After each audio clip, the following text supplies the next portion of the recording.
Assalamualaikum warahmatullahi wabarakatuh. Alhamdulillah wassalatu wassalamu ala Rasulillah Sayyidina Muhammad ibn Abdullah wa ala alihi wa sahbihi man tabi'ahu wa mawalah. Amma ba'du. Segala puji bagi Allah.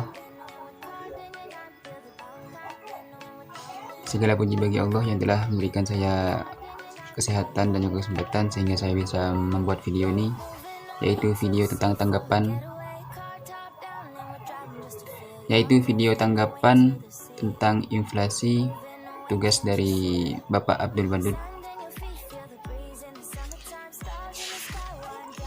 Salawat dan salam semoga tetap tercurahkan kepada Rasulullah Sallallahu Alaihi Wasallam alladzi hamalana min dzulumati ilal nur.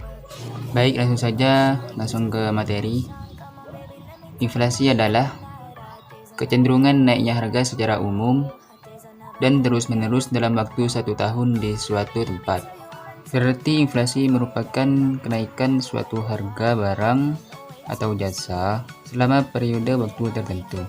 Kenaikan harga tersebut yang dimaksud bukan hanya waktu sesaat, misalnya harga barang naik saat lebaran atau hari libur-libur lainnya. Karena ketika lebaran sudah usai, maka harga barang akan kembali lagi kepada asalnya. Harga seperti itu tidak bisa dianggap sebagai inflasi.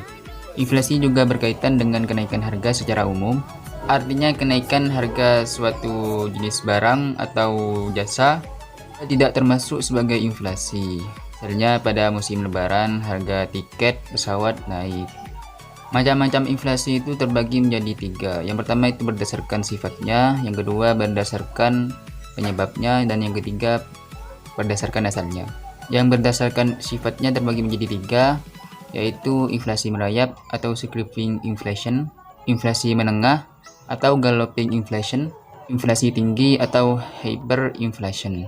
Dan yang berdasarkan penyebabnya terbagi menjadi 2. Yang pertama inflasi permintaan, dan yang kedua inflasi penawaran.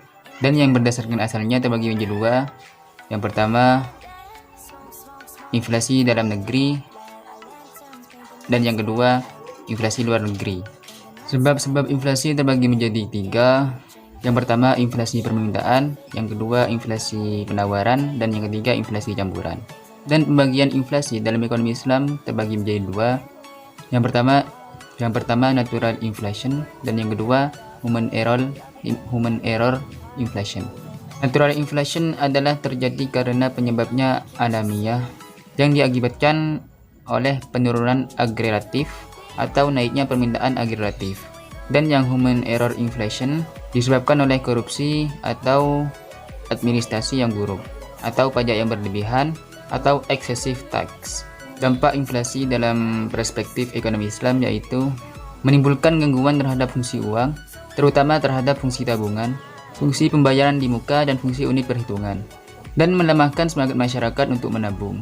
Terima kasih, tanggapan saya sangat setuju semua dengan definisi dan macam-macam yang Bapak berikan dalam videonya.